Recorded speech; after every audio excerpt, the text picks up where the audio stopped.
नमस्कार साथियों, स्वागत है आपका हमारे यूट्यूब चैनल पर। जैसा कि आप सभी जानते हैं कि हमारे द्वारा लुसेंट बुक को समाप्त करने के लिए लुसेंट बुक 90 डे चैलेंज लिया गया है, जिसके तहत हम लुसेंट बुक के 5 महत्वपूर्ण विषयों पर चर्चा करेंगे। सर्वप्रथम इसमें हम इतिहास विषय को प्रारंभ करेंगे, है ना। उसके बाद भूगोल, राजव्यवस्था, अर्थव्यवस्था और अंतिम में हम साइंस को पढ़ेंगे। इन्हीं 5 विषय के अंतर्गत हमने इतिहास विषय को प्रारंभ कर दिया गया है। इतिहास विषय के अंतर्गत हम प्राचीन भारतीय इतिहास को प्रारंभ किया है ना, जिसके तहत हम अभी तक प्राचीन भारतीय इतिहास के स्रोत, सिंधु घाटी सभ्यता, वैदिक सभ्यता, जैन धर्म इत्यादि 4 अध्यायों पर चर्चा कर चुके हैं।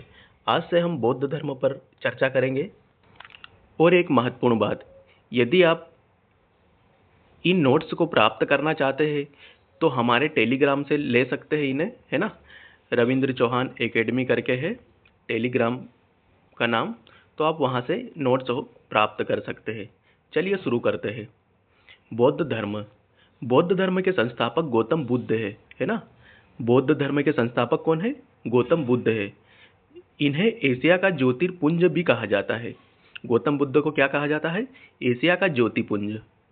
एशिया का ज्योतिपुंज क्यों कहा जाता है? क्योंकि इन्होंने भारत के अलावा अन्य एशिया के अन्य देशों में भी बौद्ध धर्म का प्रचार प्रसार किया है। इनके कारण ही एशिया के अन्य देशों में बौद्ध धर्म का प्रचार हुआ है। इसी कारण से इन्हें एशिया का ज्योतिर्पुंज भी कहा जाता है। गौतम बुद्ध का जन्म 563 बीसी में हुआ था, है ना। 563 बीसी लुम्बिनी कपिलवस्तु में हुआ था।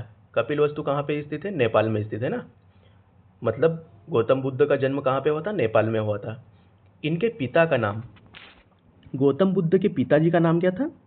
पिता का नाम शुद्धोधन था, है ना, जो कि सांख्य गण के मुखिया थे। वहाँ पे एक कबीला था, है ना, तो उनके मुखिया थे। कौन? गौतम बुद्ध के पिताजी, है ना। इनकी माता का नाम माया देवी था। माया देवी की मृत्यु गौतम बुद्ध के जन्म के 7वें दिन ही हो गई थी, है ना। माया देवी की मृत्यु कब हो गई थी? गौतम बुद्ध के जन्म के 7वें दिन माया देवी की मृत्यु हो गई थी। उसके बाद, है ना, जैसे उनकी गौतम बुद्ध की माता की मृत्यु हो गई थी 7वें दिन उनकी, है ना, जन्म के 7वें रोज। उसके बाद बुद्ध का लालन पालन सौतेली माँ प्रजापति गोमती ने किया था, है ना। कोई कोई सी बुक में प्रजापति गोमती को उनकी मौसी भी कहा जाता है, इसमें सौतेली माँ कहा गया है। लुसेंट के अनुसार ही चलेंगे अपन तो, है ना। इनके बचपन का नाम सिद्धार्थ था।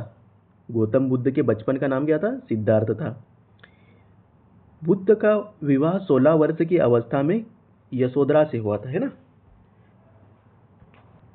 गौतम बुद्ध का विवाह 16 वर्ष की अवस्था में यशोधरा से हुआ था, जिनसे राहुल नामक पुत्र प्राप्त हुआ, है ना।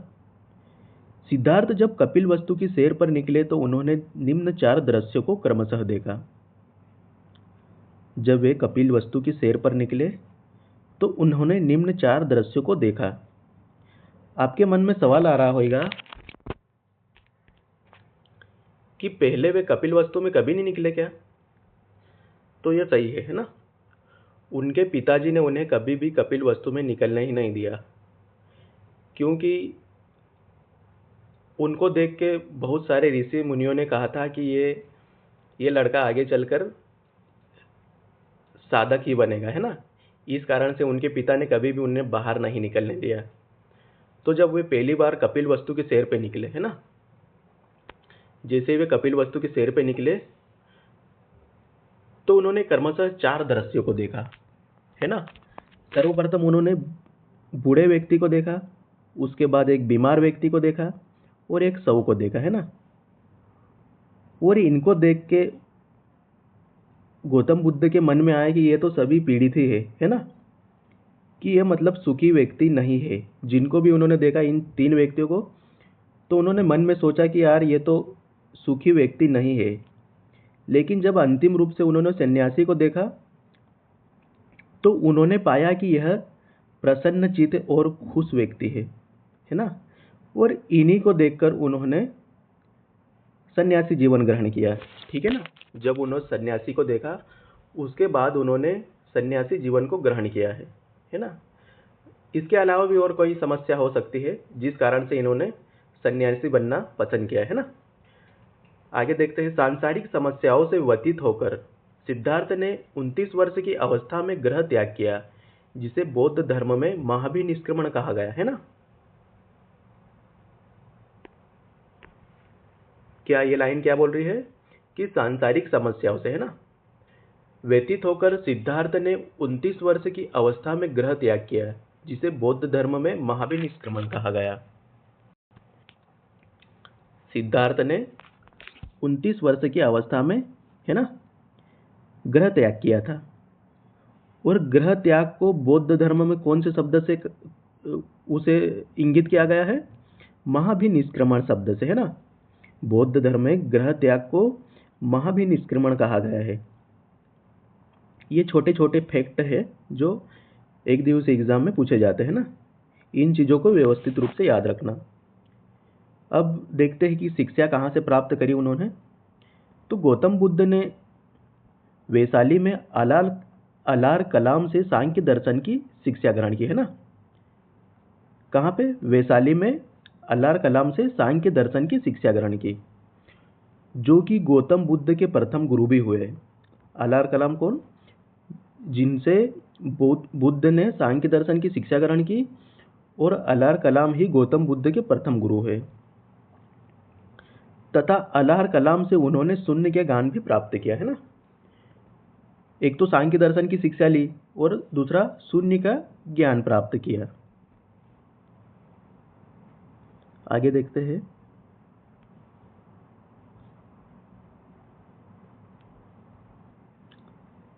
राजगीर के रहने वाले, है ना, राजगीर के रहने वाले रुद्र करामपुत्र, है ना, राजगीर के रहने वाले रुद्र करामपुत्र से योग का ज्ञान प्राप्त किया। बुद्ध ने जो राजगीर के निवासी रुद्र करामपुत्र है ना, इनसे योग का ज्ञान प्राप्त किया, जो कि इनके दूसरे गुरु है ना। उर्वेला में सिद्धार्थ को कौंडिन्य, वस्पा, भादिया, महानामा, अष्टांगी नामक 5 साधक मिले, है ना। जब ये उर्वेला में साधना कर रहे थे, उसी समय इन्हें 5 साधक मिले, है ना, जिनके नाम कौंडिन्य, वस्पा, भादिया, महानामा, अष्टांगी, है ना। इनके 5 नाम ये थे। कठिन तपस्या के बाद, है ना, 35 वर्ष की आयु में वैशाख पूर्णिमा की रात निरंजना, जिसे फल्गु नदी भी कहते हैं ना, के किनारे पीपल वृक्ष के नीचे सिद्धार्थ को ज्ञान प्राप्त हुआ। जैसे गौतम बुद्ध ने 29 वर्ष की अवस्था में, है ना, कब? 29 वर्ष की अवस्था में गृह त्याग किया, है ना। उसके बाद 6 वर्ष की कठिन तपस्या के बाद, है ना, 35 वर्ष की आयु में वैशाख पूर्णिमा की रात को कहाँ पर? निरंजना फाल्गु नदी के किनारे, वृक्ष कौन था? पीपल वृक्ष के नीचे सिद्धार्थों को ज्ञान का प्राप्त हुआ, है ना, ज्ञान की प्राप्ति हुई।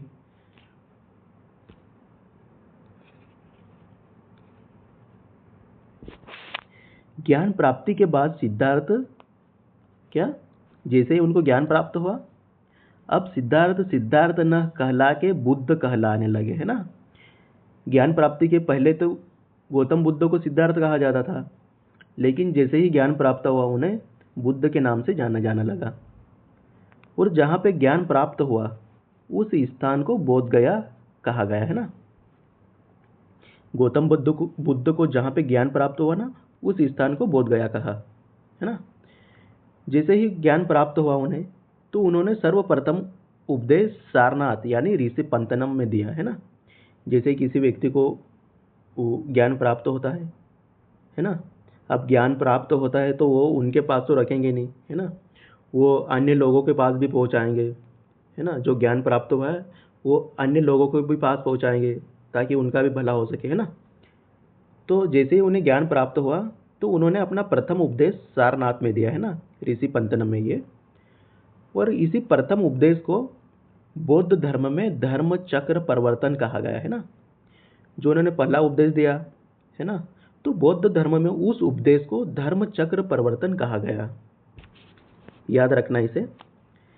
बुद्ध ने अपने पहले उपदेश जनसाधारण की भाषा पाली में दिए, है ना। बुद्ध ने अपना पहला उपदेश कौन सी भाषा में दिए?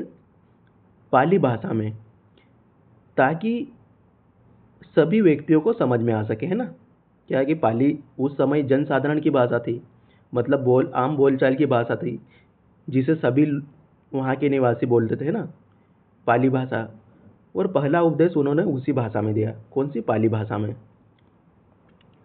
बुद्ध ने अपने उपदेश कौशल, वैशाखी, कौशाम्बी व अन्य राज्यों में दिए, है ना। पहला उपदेश तो उन्होंने सारनाथ में दिया, उसके बाद उन्होंने कौशल, वैशाखी, कौशाम्बी व अन्य राज्यों में भी उपदेश दिए। ठीक है, आइए आगे देखते हैं।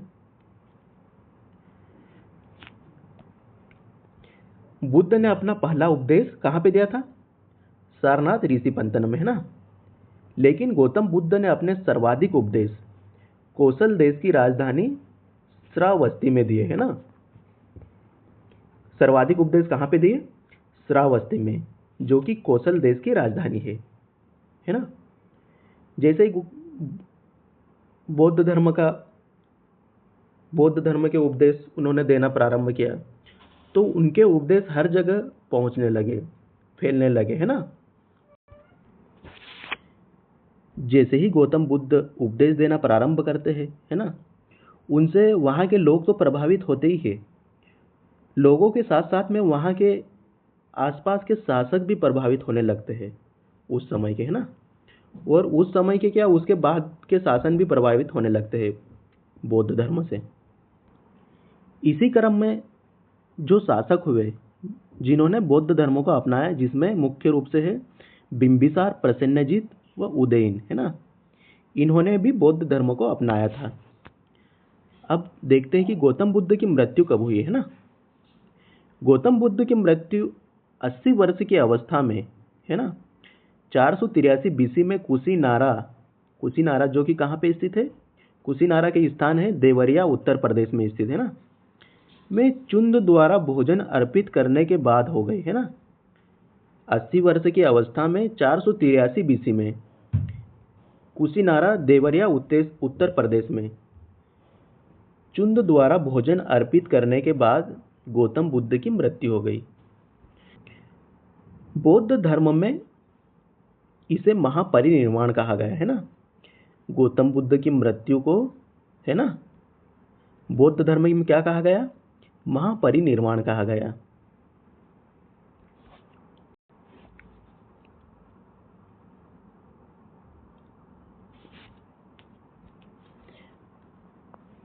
मल्लों ने अत्यंत सम्मानपूर्वक बुद्ध का अंत्येष्टि संस्कार किया, है ना। मल्ल कौन थे? वहाँ के शासक थे, है ना। तो उन्होंने गौतम बुद्ध का सम्मानपूर्वक अंत्येष्टि संस्कार किया, है ना। एक अनुश्रुति के अनुसार मृत्यु के बाद बुद्ध के शरीर के अवशेषों को 8 भागों में बांटकर उन पर 8 स्तूपों का निर्माण किया गया, है ना। मृत्यु के उपरांत गौतम बुद्ध के शरीर के, है ना, अवशेषों को 8 भागों में बांटकर उन पर 8 स्तूपों का निर्माण कराया गया। बुद्ध के जन्म एवं मृत्यु की तिथि को चीनी परंपरा के कैंटोन अभिलेख के आधार पर निश्चित किया गया, है ना। जैसा कि अभी हमने पढ़ा कि गौतम बुद्ध का जन्म कब हुआ था और मृत्यु कब हुई थी, है ना। तो जो जन्म और मृत्यु की तिथि है ना, उसे कैंटोन अभिलेख से लिया गया है ना, जो कहाँ का है? कैंटोन अभिलेख चीन का है ना। इसी के आधार पर गौतम बुद्ध का जन्म और मृत्यु की तिथि को निश्चय किया गया है ना। बौद्ध धर्म के बारे में विशद ज्ञान, है ना, त्रिपिटक से मिलता है ना। बौद्ध धर्म के बारे में हमें विस्तृत ज्ञान कहाँ से मिलता है? त्रिपिटक से मिलता है। त्रिपिटक में 3 बुकें सम्मिलित है ना, जिसमें विनय पिटक है, सूत्र पिटक है और अभिधम्म पिटक है। क्या कहा इस लाइन में? कि बौद्ध धर्म के बारे में हमें विशद ज्ञान की प्राप्ति त्रिपिटक से प्राप्त होती है। त्रिपिटक जो कि 3 बुकों का एक समूह है। त्रिपिटक में जो बुकें आती है उनमें विनय पिटक, सूत्र पिटक और अभिधम्म पिटक आता है।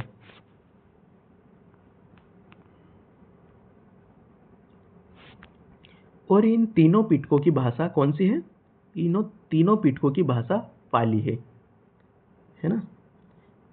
ठीक है। ये तो सूत्र पिटक में बुद्ध के धार्मिक सिद्धांतों को संवाद के रूप में संकलित किया गया है ना।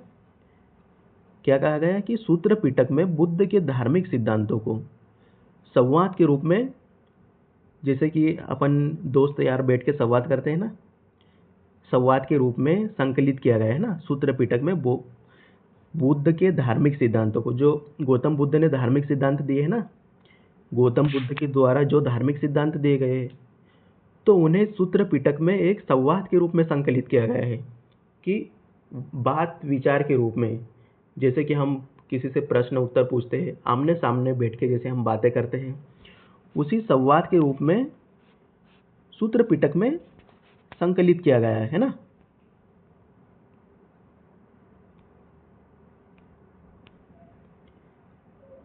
विनय पिटक में संघ के भिक्षु है ना, विनय पिटक में संघ के भिक्षु एवं भिक्षुणी के लिए बनाए गए नियमों का संग्रह किया गया है।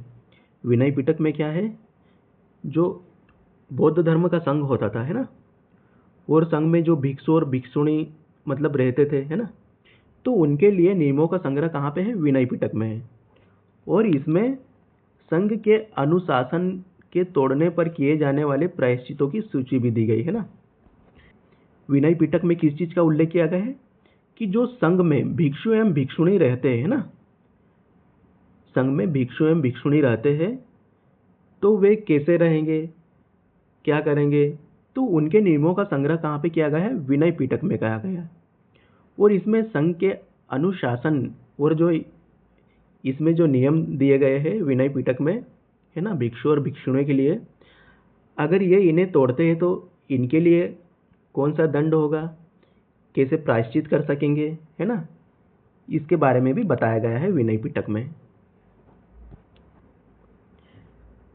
अभिधम्म पिटक में सूत्र पिटक में वर्णित सिद्धांतों के है ना, अभिधम्म पिटक में सूत्र पिटक में वर्णित सिद्धांतों के सुव्यवस्थित अनुशीलन के लिए आवश्यक सूचियों के सारांश तथा प्रश्नोत्तरी का समावेश किया गया है ना। ठीक है, आगे बढ़ते हैं।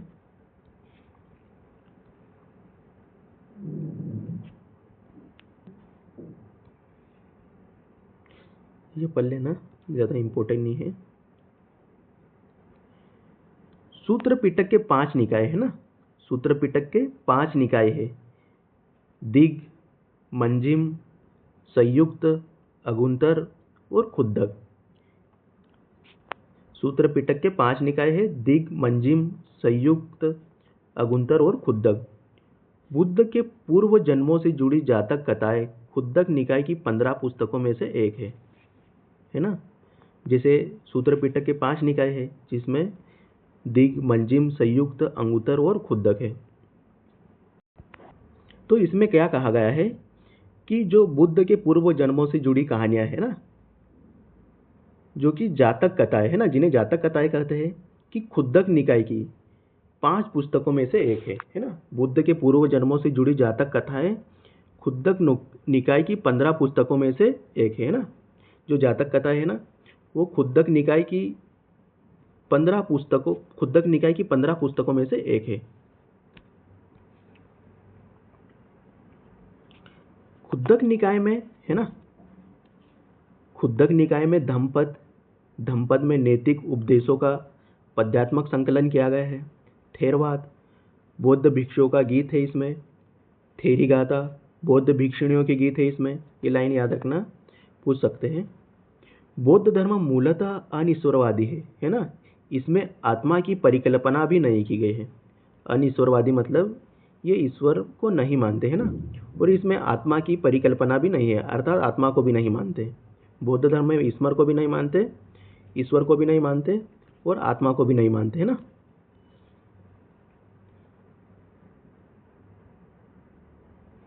लेकिन बौद्ध धर्म में पुनर्जन्म की मान्यता है। बौद्ध धर्म क्या कि आत्मा को भी नहीं मानते और ईश्वर को भी नहीं मानते, लेकिन पुनर्जन्म को मानते हैं ना। तृष्णा को क्षीण हो जाने की अवस्था को ही बुद्ध ने निर्वाण कहा है ना। तृष्णा मतलब इच्छा, जो भी हमारी इच्छाएं है ना। क्षीण मतलब समाप्त होना, हमारी इच्छाओं के समाप्त होने को ही निर्वाण कहा गया है बौद्ध धर्म में। ठीक है, जो बौद्ध धर्म में लिखा है कि विश्व दुखों से भरा है ना, बौद्ध धर्म के ग्रंथ में लिखा है कि विश्व दुखों से भरा है का सिद्धांत बुद्ध ने उपनिषद से लिया है ना। जो विश्व दुखों से भरा है, ये जो वाक्य है ना, यह सिद्धार्थ बुद्ध ने कहाँ से लिया है? उपनिषद से लिया है। बुद्ध के अनुयायियों को दो भागों में विभाजित थे, है ना। बुद्ध के अनुयायी कितने भागों में विभाजित थे? दो भागों में विभाजित थे। ठीक है,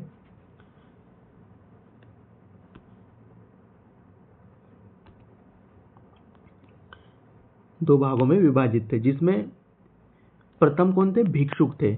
दूसरे कौन थे? उपासक, है ना।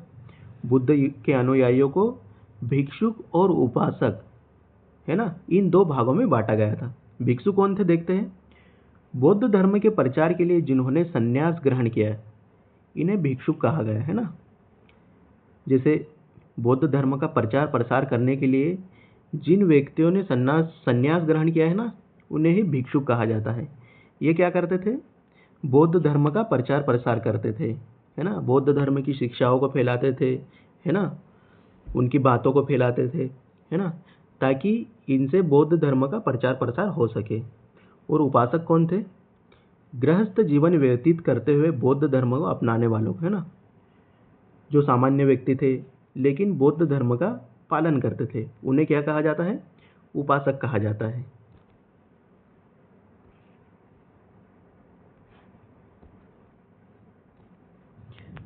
बौद्ध धर्म के वरिष्ठ साध्वी को थेरी के रूप में जाना जाता था, है ना। बौद्ध धर्म की जो वरिष्ठ साध्वी होती थी, है ना, वरिष्ठ साध्वी, है ना, उसे क्या कहा जाता था? थेरी कहा जाता था, है ना।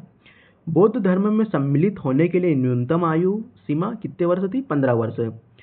बौद्ध धर्म के त्रिरत्न है बुद्ध, धम्म एवं संघ। ये महत्वपूर्ण है, इसे याद रखना है कि बौद्ध धर्म के त्रिरत्न कौन से है? बुद्ध, धम्म और संघ है। आगे देखते हैं। अब हम देखते हैं बौद्ध सभाएं, है ना। बौद्ध सभाएं क्या थी? बौद्ध सभाएं ये होती थी कि बौद्ध धर्म के प्रचार प्रसार के लिए अब आगे क्या किया जाए, है ना। बौद्ध धर्म का प्रचार प्रसार कैसे करें, उसके लिए बौद्ध धर्म में सभाएं रखी जाती थी, है ना। बौद्ध धर्म को आगे बढ़ाने के लिए इसका प्रचार प्रसार कैसे करें, उसके लिए मतलब एक बैठक होती थी, उसे ही सभा कहते हैं ना। तो उस समय कितनी? 4 बैठकें हुई, मतलब 4 सभाएं हुई। तो प्रथम बौद्ध सभा कब हुई थी? प्रथम बौद्ध सभा हुई थी 483 ईसा पूर्व में हुई थी, है ना, जो राजगृह में हुई थी। इसका स्थान राजगृह है। इसकी अध्यक्षता किसने की थी? महाकश्यप ने की थी, है ना। और इस समय जो प्रथम बौद्ध संगति हुई थी, इस समय शासक कौन थे? अजातशत्रु थे, है ना। राजगृह है ना, राजगृह के शासक कौन थे? अजातशत्रु थे। द्वितीय बौद्ध सभा कब हुई थी आयोजित? 383 ईसा पूर्व में आयोजित हुई थी। यह कहाँ आयोजित हुई थी? वैशाली में। इसकी अध्यक्षता साबा कामी ने की थी। और उस समय वैशाली के शासक कालाशोक थे, है ना। तृतीय बौद्ध संगति कब हुई थी? 250 ईसा पूर्व में। कहाँ हुई थी? पाटलिपुत्र में। और इस सभा की अध्यक्षता किसने की थी? मोगलीपुत्र तीसम ने की थी। और इस समय वहाँ के शासक अशोक थे। चतुर्थ बौद्ध संगति कब हुई थी? 98 ईसा पूर्व में, 98 ईस्वी में हुई थी, है ना, जो कि कुंडलवन कश्मीर में हुई थी, है ना। इसकी अध्यक्षता वसुमित्र या अश्वघोष ने की थी। और उस समय के शासक कौन थे? कनिष्क थे, है ना। उस समय कनिष्क शासक कश्मीर तक फैला हुआ था, है ना। तो उस समय का शासक, चतुर्थ बौद्ध संगति के समय शासक कौन थे? कनिष्क थे, है ना। इस प्रकार बौद्ध धर्म को प्रचार प्रसार करने के लिए ये सभाएं आयोजित की गई थी, है ना। आगे देखते हैं क्या हुआ। चतुर्थ बौद्ध संगति के बाद, है ना, बौद्ध धर्म दो भागों में विभाजित हो गया। जैसे ही चतुर्थ बौद्ध संगति होती है, हाँ, तो शायद उसी में मतभेद हुए होंगे, है ना, किसी बातों को लेकर मतभेद हुए होंगे। तो बौद्ध धर्म उस समय चतुर्थ बौद्ध संगति के बाद हीनयान एवं महायान नामक दो शाखाओं में विभाजित हो गया, है ना। एक शाखा कौन सी थी? हीनयान थी, और दूसरी शाखा महायान थी। बौद्ध धर्म के महायान संप्रदाय का आदर्श बोधिसत्व है ना। बौद्ध धर्म के महायान संप्रदाय का आदर्श बोधिसत्व है ना। क्या है? बोधिसत्व है ना। इनका महायान संप्रदाय का आदर्श क्या है ना। आदर्श मतलब आदर्श या लक्ष्य क्या है? बोधिसत्व। बोधिसत्व का क्या अर्थ है कि ऐसा व्यक्ति जिसका लक्ष्य संपूर्ण ज्ञान की प्राप्ति करना हो, है ना। या तो ये लाइन में लिख लेना कि बोधिसत्व का अर्थ क्या होता है? ऐसा व्यक्ति जिसका लक्ष्य या उद्देश्य संपूर्ण ज्ञान की प्राप्ति करना है ना। बोधिसत्व दूसरे के कल्याण को प्राथमिकता देते हुए अपने निर्वाण में विलंब करते हैं ना। ये दूसरे के बारे में सोचते हैं, जन कल्याण के बारे में सोचते हैं, है ना। बोधिसत्व का अर्थ है जो कि महायान संप्रदाय से संबंधित है।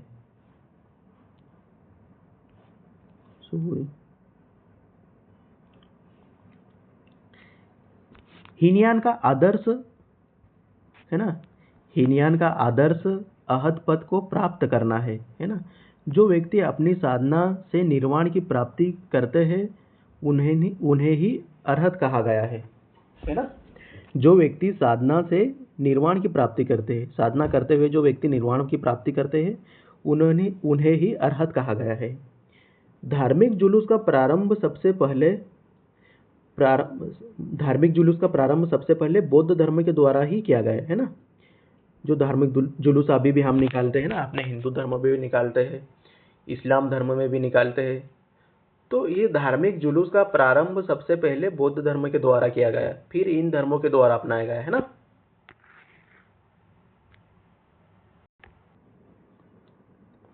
बौद्धों का सबसे पवित्र त्योहार, यानी बौद्ध धर्म का सबसे पवित्र त्योहार कौन सा है? वैशाख पूर्णिमा है, जिसे बुद्ध पूर्णिमा के नाम से भी जाना जाता है। बौद्ध धर्म का सबसे पवित्र त्योहार क्या है? वैशाख पूर्णिमा है, इसे बुद्ध पूर्णिमा के नाम से भी जाना जाता है। इसका महत्व इसलिए है ना। इसका महत्व क्यों है? वैशाख पूर्णिमा का महत्व क्यों है? क्योंकि इस दिन बुद्ध का जन्म, ज्ञान की प्राप्ति एवं बुद्ध को महानिर्वाण प्राप्त हुआ था, है ना। वैशाख पूर्णिमा की रात को ही, है ना, वैशाख पूर्णिमा के दिन ही बुद्ध को ज्ञान प्राप्त हुआ था, जन्म हुआ था, ज्ञान की प्राप्ति हुई थी और महानिर्वाण भी हुआ था, है ना, महापरिनिर्वाण।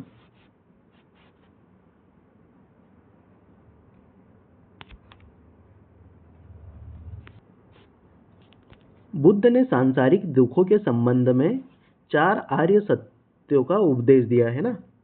बुद्ध ने सांसारिक दुखों के संबंध में 4 आर्य सत्य दिए हैं, जिसमें पहला है दुख समुदाय, दुख निरोधगामी प्रतिपदा, है ना। दुख निरोधगामिनी प्रतिपदा। आगे देखते हैं। गौतम बुद्ध ने जो 4 है ना सांसारिक दुख, जो 4 दुख बताए हैं, है ना, इन सांसारिक दुखों से मुक्ति हेतु बुद्ध ने अष्टांगिक मार्ग की बात कही है ना, कि इन 4 दुखों को किस प्रकार हम समाप्त कर सकते हैं। तो उसके लिए उन्होंने सम्यक दृष्टि यानी सही दृष्टि, सम्यक संकल्प यानी सही उद्देश्य होना चाहिए, सम्यक वाणी, सम्यक कमंती, सम्यक आजीव, सम्यक व्यायाम, सम्यक स्मृति, सम्यक समाधि, है ना। ये जो 4 आर्य सत्य ये प्रीलिम्स में भी पूछ सकते हैं और मेंस में 2 नंबर या 3 नंबर में पूछ सकते हैं। जिस राज्य में भी मतलब 2 या 3 नंबर के जो उत्तर की जो लिमिटेशन लगाई गई है उसके अंतर्गत ये पूछ सकते हैं, है ना। इन्हें भी याद रखिए कि सांसारिक दुखों को समाप्त करने के लिए अष्टांगिक मार्ग में कौन कौन सी बातें कही गई हैं।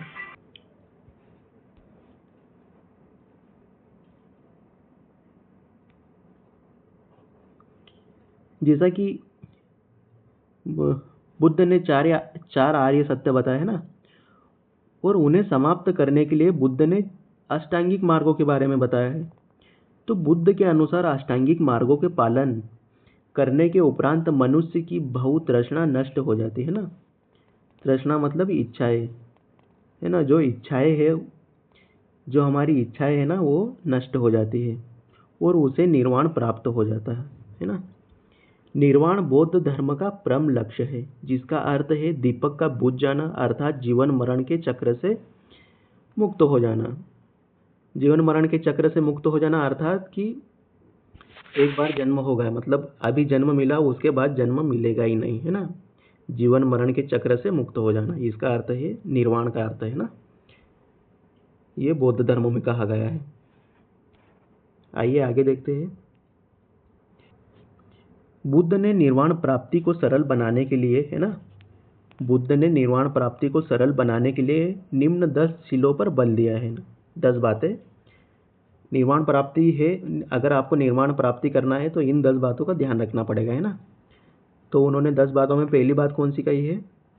अहिंसा की बात कही है, सत्य बोलना, है ना, अस्तेय अर्थात चोरी न करना, अपरिग्रह यानी किसी प्रकार की संपत्ति न रखना, मद्य सेवन न करना, असमय भोजन न करना, है ना।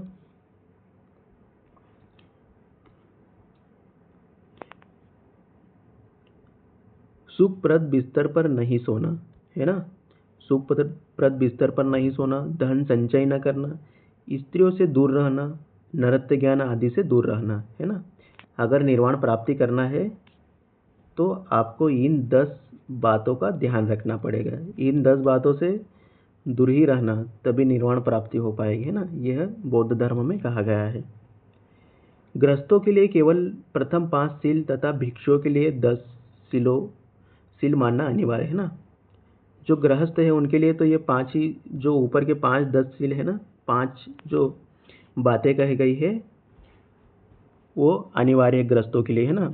किंतु जो भिक्षु है, जो संघ में शामिल होते हैं ना, बौद्ध धर्म के जो संघ में शामिल होते हैं, है ना, अपना मतलब सभी चीज़ें छोड़ के जो संघ में शामिल होते हैं, भिक्षु जो बौद्ध धर्म का प्रचार प्रसार करने का काम करते हैं, उनके लिए 10 शील सिद्धांत को मानना अनिवार्य है ना। बुद्ध ने मध्यम मार्ग, है ना, मध्यम प्रतिपद का उपदेश दिया है। बुद्ध ने मध्यम प्रतिपद का उपदेश दिया है। अनिश्वरवाद के संबंध में बौद्ध धर्म एवं जैन धर्म में समानता है। अनिश्वरवाद मतलब बौद्ध धर्म भी ईश्वर को नहीं मानता है और जैन धर्म भी ईश्वर को नहीं मानता। इस बात में बौद्ध धर्म और जैन धर्म में समानता देखी जाती है। एक मिनट देखते हैं, आगे चलते हैं दोस्तों। जातक कथाएं प्रदर्शित करती है कि बोधिसत्व का अवतार मनुष्य के रूप में भी हो सकता है तथा पशुओं के रूप में भी, है ना। कि जातक कथाएं यह प्रदर्शित करती है कि बोधिसत्व का अवतार मनुष्य के रूप में भी हो सकता है तथा पशुओं के रूप में भी हो सकता है। बोधिसत्व के रूप में पुनर्जन्मों की दीर्घ श्रृंखला के अंतर्गत बुद्ध ने सांख्य मुनि के रूप में अपना अंतिम जन्म प्राप्त किया, है ना। बोधिसत्व के रूप में पुनर्जन्मों की दीर्घ श्रृंखला के अंतर्गत, है ना, बुद्ध ने सांख्य मुनि के रूप में अपना अंतिम जन्म प्राप्त किया है। किंतु इसके उपरांत मैत्रेय तथा अन्य अनाम बुद्ध अभी अवतरित होने शेष है ना। अभी भी मतलब मैत्रेय और अनाम बुद्ध के ये जन्म अभी अवतरित होने शेष है ना, कि बुद्ध इन नामों से भी अभी जन्म लेंगे, है ना। ये बुद्ध के ये जन्म अभी शेष है जिनमें वे अवतार लेंगे, है ना। आगे देखते हैं।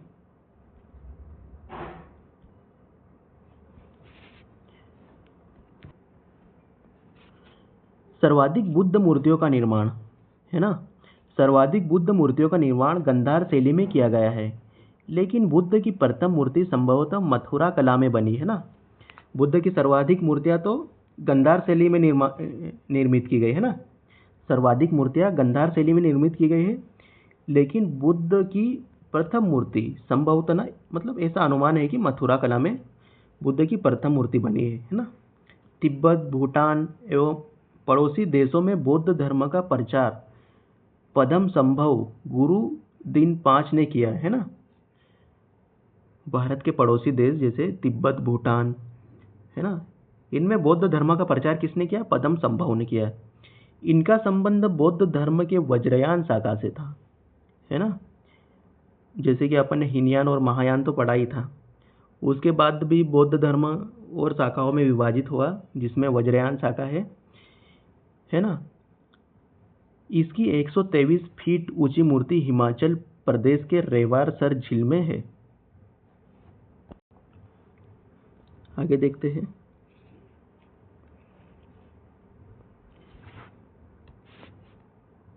भारत में उपासना की जाने वाली प्रथम मूर्ति संभवतः बुद्ध की थी, है ना।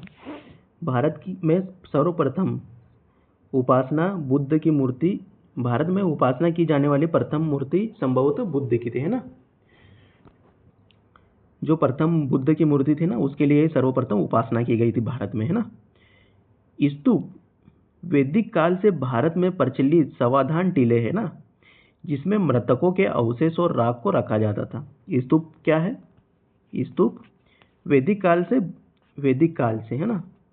स्तूप वैदिक काल से भारत में प्रचलित समाधान टीले, जो शव के ऊपर टीले बनाए जाते थे ना, कुछ भी आकृतियों का निर्माण किया जाता था, है ना, जिसमें मृतकों के अवशेष और राख को रखा जाता था। अशोक के शासनकाल में स्तूप कला अपने चरमोत्कर्ष पर पहुंच गई थी। उसने अपने राज्यकाल के दौरान लगभग 84,000 स्तूप बनवाए, है ना। लगभग 84,000 स्तूप बनवाए किसने? अशोक ने।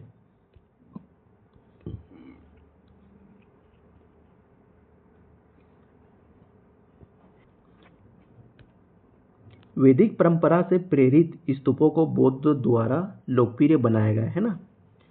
क्या स्तूप तो मतलब वैदिक सभ्यता से इनका प्रारंभ हुआ था स्तूपों का, लेकिन बौद्ध इन्हें लोकप्रिय किसने बनाया? बौद्ध धर्म ने, है ना। बौद्धों द्वारा इन्हें लोकप्रिय बनाया गया। इस लाइन में क्या कहा गया है कि जो स्तूप होते हैं, है ना, वो प्रारंभ तो वैदिक सभ्यता से हुए, लेकिन इन्हें लोकप्रिय किसने बनाया? बौद्धों ने बनाया। बुद्ध के मृत्यु के बाद बुद्ध के शरीर के अवशेष 8 भागों में विभाजित कर स्तूपों के नीचे रखे गए, है ना। बुद्ध की मृत्यु के बाद उनके अवशेष जो थे उन्हें 8 स्तूपों के नीचे रख दिया गया।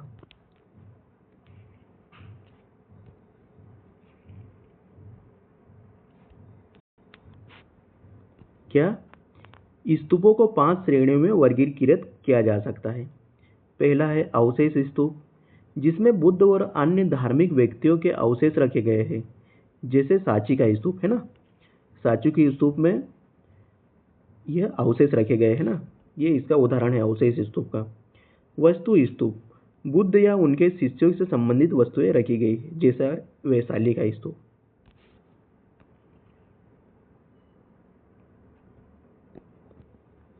आगे तीसरा कौन सा स्तूप है प्रकार उसका?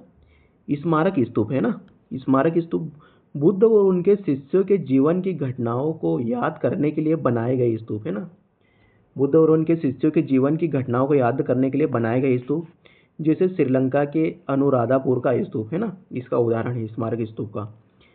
प्रतीकात्मक स्तूप, जो बौद्ध धर्म शास्त्र के विभिन्न पहलुओं के प्रतीक के लिए बनाए गए हैं, जैसे लेह स्तूप, है ना। मन्नत स्तूप में क्या कहा गया है?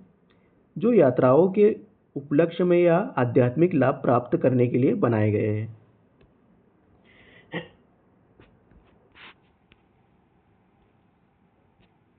आगे देखते हैं क्या है। अशोक द्वारा बनाए गए स्तूपों में सबसे प्रसिद्ध मध्य प्रदेश का सांची का स्तूप है ना। जो अशोक के द्वारा स्तूपों का निर्माण किया गया है ना, उनमें सबसे प्रसिद्ध सांची का स्तूप है। उत्तर प्रदेश में पिपरवा का स्तूप सबसे प्राचीनतम स्तूप है ना। सबसे बौद्ध धर्म का सबसे प्राचीनतम स्तूप कौन सा है? पिपरवा स्तूप। स्तूप आमतौर पर अवशेषों का निक्षेपागार होता है ना। स्तूपों में मतलब जो भी धार्मिक व्यक्ति होते थे उनके अवशेष रखे जाते थे।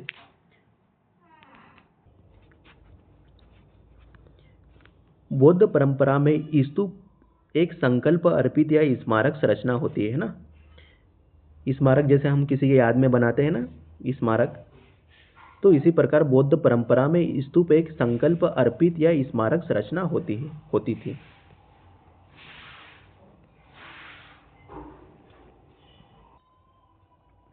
आइए आगे पढ़ते हैं भांजा गुफाओं के बारे में, है ना, कि भांजा गुफाएं क्या थी। भांजा गुफाएं ईसा पूर्व दूसरी शताब्दी के दौरान निर्मित 22 चट्टानों को काटकर बनाई गई गुफाओं का एक समूह है ना। इसे ईसा पूर्व दूसरी शताब्दी में 22, है ना, 22 चट्टानों को काटकर बनाई गई गुफाओं का समूह है। यह महाराष्ट्र के लोनावाला के पास पुणे जिले में स्थित है। यह हीनयान बौद्ध संप्रदाय से संबंधित है ना। भांजा गुफाएं किससे संबंधित है? बौद्ध धर्म की हीनयान संप्रदाय से संबंधित है ना, ये याद रखना। गुफा में कई स्तूप है, ठीक है, इन गुफाओं में कई स्तूप बने हुए हैं। आगे पढ़ते हैं हम। बुद्ध के जीवन से संबंधित बौद्ध धर्म के प्रतीक, है ना, उनके संपूर्ण बौद्ध, इसमें कहा गया है कि गौतम बुद्ध का जो संपूर्ण जीवन था ना, उसमें उनके जीवन काल में जो भी महत्वपूर्ण घटनाएं घटित हुई थी, है ना, गौतम बुद्ध के जीवन काल में जो भी महत्वपूर्ण घटनाएं घटित हुई थी उन्हें किसके रूप में चिन्हित किया गया या उन्हें किस रूप में दर्शाया गया है, यही बातें कह रही है। तो सर्वप्रथम, है ना, सर्वप्रथम क्या दिया गया है कि गौतम बुद्ध के जन्म को कमल एवं सांड से चिन्हित किया गया है ना। ग्रह त्याग को घोड़ा से चिन्हित किया गया है। ज्ञान को पीपल या बोधि वृक्ष से चिन्हित किया गया है। उनके प्रथम उपदेश को चक्र से चिन्हित किया गया है। निर्वाण को पद चिन्ह से चिन्हित किया गया है और मृत्यु को स्तूप से चिन्हित किया गया है। स्तूप से क्यों? क्योंकि मृत्यु के बाद उनकी, है ना, उनके जो अवशेष होते हैं उन्हें स्तूप में ही रखा जाता है, तो मृत्यु को स्तूप से दर्शाया गया है। आगे देखते हैं। भारत के महत्वपूर्ण बौद्ध मठ, है ना, भारत में महत्वपूर्ण बौद्ध के मठ कौन कौन से हैं देखते हैं। सबसे पहले लद्दाख में स्थित मठ देखते हैं ना। लद्दाख में कौन कौन से मठ हैं?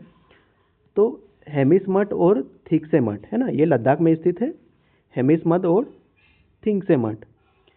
हिमाचल प्रदेश में कौन कौन से हैं? तपो गांव, है ना, नामग्याल मठ, सासुर मठ, ये कहाँ पे स्थित है? हिमाचल प्रदेश में। उत्तराखंड में एक मठ है, मिड्रालिंग मठ, है ना, उत्तराखंड में मिड्रालिंग मठ है। सिक्किम में कौन सा मठ है? सिक्किम में है रुमटेक मठ, गंगटोक, है ना। आगे देखते हैं।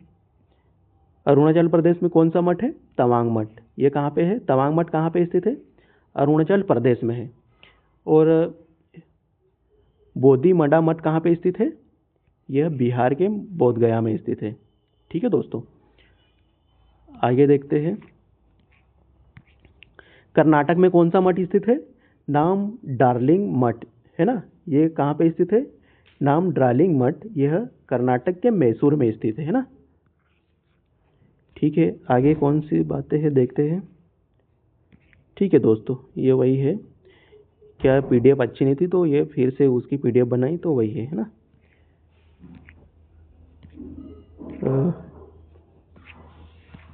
ठीक है साथियों, तो आज हमारा, है ना, बौद्ध धर्म भी समाप्त होता है। इसी के साथ हमने अभी तक प्राचीन भारतीय इतिहास में सर्वप्रथम हमने प्राचीन भारतीय इतिहास के स्रोतों को पढ़ा। उसके पश्चात हमने सिंधु घाटी सभ्यता, उसके पश्चात हमने वैदिक सभ्यता, उसके पश्चात जैन धर्म, और अभी हमने बौद्ध धर्म को समाप्त कर लिया है ना। ठीक है दोस्तों, अगर आपको इन नोट्स की पीडीएफ चाहिए तो आप, है ना, टेलीग्राम पे रविंद्र चौहान एकेडमी को सर्च कर सकते हैं और इनके सभी नोट्स वहाँ से आप प्राप्त कर सकते हैं। और जो आप लोगों के साथी अगर किसी भी एक दिवसीय एग्ज़ाम की तैयारी कर रहे हैं तो उन्हें हमारा वीडियो अवश्य भेजिए, है ना, हमारा वीडियो अवश्य भेजिए, क्योंकि हम पूरी लुसेंट बुक के जो महत्वपूर्ण 5 विषय है ना, उसे हम 90 दिन के अंतर्गत फ्री ऑफ कॉस्ट में इसे समाप्त कर देंगे, है ना, और अच्छे ढंग से समाप्त करेंगे। ठीक है, तो अपने दोस्तों को अवश्य रूप से शेयर करें ताकि अधिक से अधिक स्टूडेंट इसका लाभ उठा सके। ठीक है, धन्यवाद।